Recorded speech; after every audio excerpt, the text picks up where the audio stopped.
Di dasar lautan yang gelap dan sunyi, hidup seekor makhluk kecil yang terlihat seperti karakter dari dunia alien.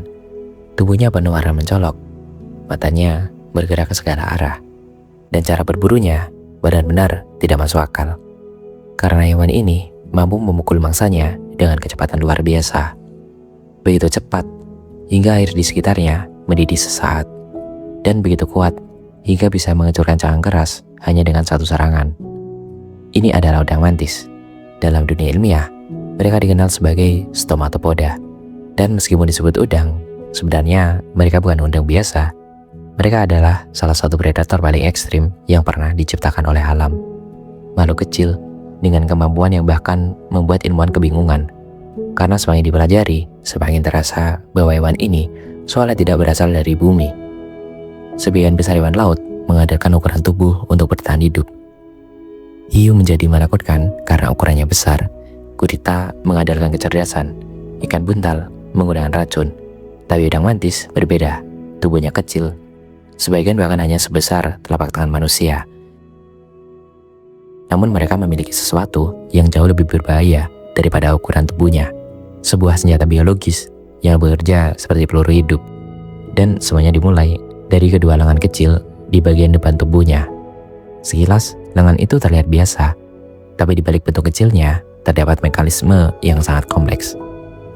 Mereka bekerja seperti pegas. Udang mantis akan menarik lengannya perlahan ke belakang, menyimpan energi dalam jumlah besar, lalu melepaskannya dalam satu ledakan cepat. Dan ketika itu terjadi, serangannya bergerak sangat cepat, hingga mata manusia hampir tidak bisa melihatnya. Kecepatannya bisa mencapai lebih dari 80 km per jam dalam sepersekian detik. Lebih cepat daripada kedipan mata, dan bahkan lebih cepat daripada beberapa peluru kecil. Tapi yang membuatnya benar-benar mengerikan bukan hanya kecepatannya, melainkan apa yang terjadi pada air di sekitarnya. Saat pukulan itu dilepaskan, gerakannya begitu ekstrim hingga menciptakan fenomena bernama cavitation.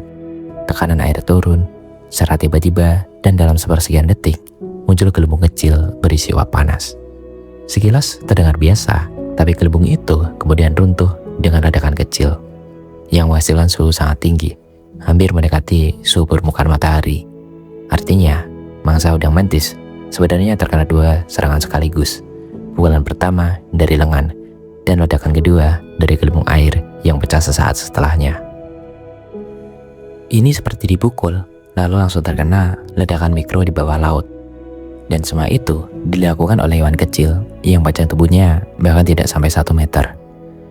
Karena itulah banyak ilmuwan menganggap udang mantis sebagai salah satu hewan dengan keserangan paling brutal di lautan.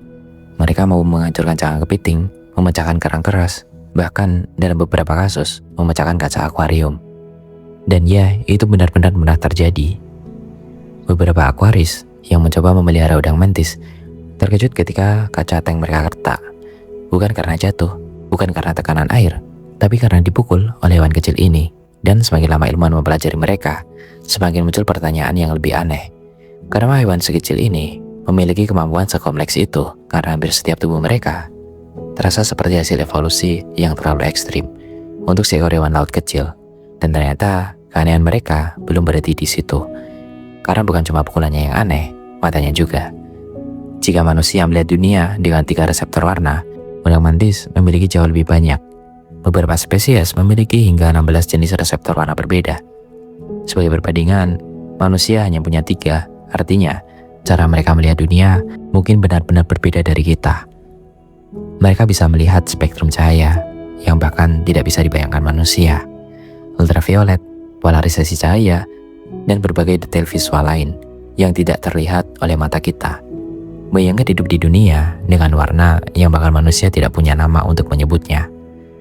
Dan yang luar biasa, kedua mata mereka bisa bergerak secara independen. Satu mata bisa melihat ke kiri, sementara mata lainnya mengawasi arah yang berbeda. Mereka seperti kamera pengintai hidup, selalu waspada, selalu mengamati, dan kemampuan ini sangatlah penting. Karena meskipun mematikan, udang mantis juga tetap harus bertahan hidup.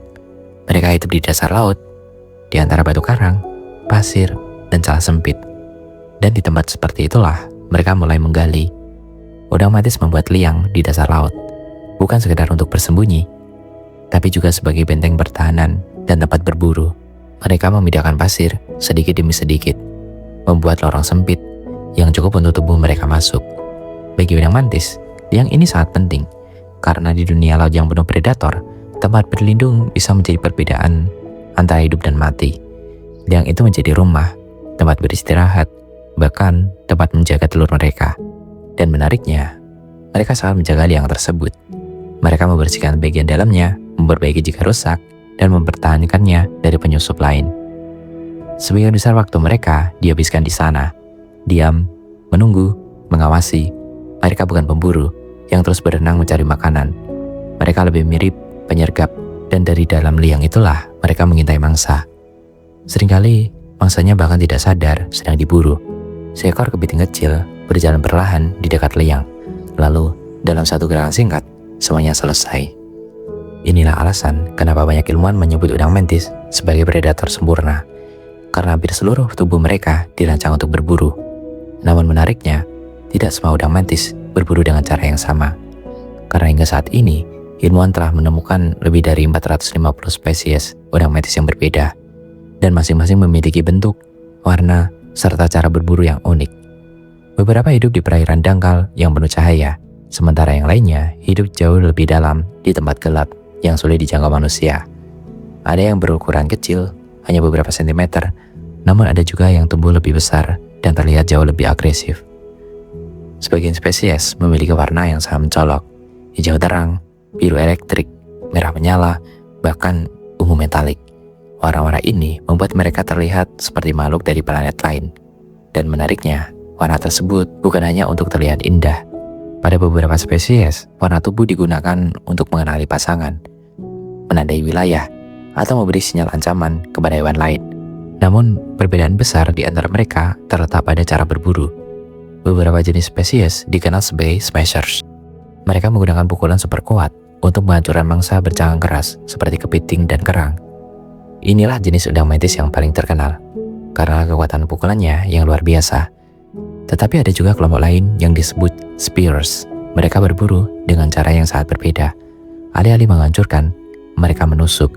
Mereka memiliki lengan panjang seperti tombak tajam, yang digunakan untuk menyerang ikan kecil dengan kecepatan tinggi. Biasanya mereka bersembunyi di pasir, hampir tidak terlihat.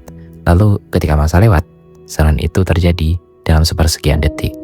Cepat, sunyi, dan sangat akurat. Jika smasher terlihat seperti petinju, maka spearers lebih mirip pembunuh penyergap. Dua gaya berburu yang sangat berbeda, tapi sama-sama mematikan, dan semuanya berasal dari kelompok kecil yang sama. Namun ada satu hal menarik lainnya. Meskipun bentuknya mirip udang, udang mantis justru tidak populer di dunia kuliner. Tidak seperti lobster, kepiting, atau udang laut lainnya yang menjadi makanan mewah di berbagai negara. Padahal beberapa spesies sebenarnya bisa dimakan, dan di beberapa wilayah Asia mereka memang dijual di pasar seafood. Tapi popularitasnya tetap jauh lebih rendah dibanding lobster atau udang biasa. Dan alasannya cukup menarik. Salah satunya adalah bentuk tubuh mereka sendiri. Udang mantis terlihat jauh lebih aneh dibandingkan udang pada umumnya. Matanya besar, gerakannya cepat, dan lengan depannya lebih mirip senjata daripada kaki hewan laut biasa. Selain itu, mereka juga terkenal sangat agresif. Bahkan saat tertangkap, mereka masih bisa menyerang. Dan bagi nelayan atau menjual seafood, itu bisa menjadi masalah karena pukulan mereka cukup kuat untuk melukai tangan manusia. Belum lagi proses pengolahannya cukup merepotkan. Cangkangnya keras, tubuhnya tidak terlalu besar, dan jumlah dagingnya tidak sebanyak lobster atau kepiting. Artinya, usaha yang diperlukan seringkali tidak sebanding dengan hasilnya. Dan mungkin alasan terbesar adalah udang mantis lebih terkenal dengan keanehannya daripada rasanya. Orang mengenal mereka sebagai hewan dengan pukulan tercepat di laut, sebagai predator dengan mata paling kompleks, sebagai makhluk kecil yang mampu memecahkan kaca akuarium. Namun di balik semua kemampuan itu, ada satu hal lain yang membuat udang mantis sangat menarik untuk dipelajari. Mereka ternyata cukup cerdas. Beberapa penelitian menunjukkan bahwa udang mantis mampu belajar dari pengalaman. Mereka bisa mengenali ancaman, mengingat lingkungan, dan mengambil keputusan sebelum bertarung. Karena meskipun mereka kuat, pertarungan tetaplah beresiko. Jika salah menyerang, mereka juga bisa terluka. Itulah kenapa dalam banyak kasus, udang mantis justru melakukan ritual ancaman sebelum bertarung. Mereka membuka tubuh, mengangkat lengan, menunjukkan warna mencolok, seolah berkata, "Aku berbahaya, jangan coba-coba." Dan seringkali itu berhasil. Karena di dunia laut, cedera kecil saja bisa berarti kematian.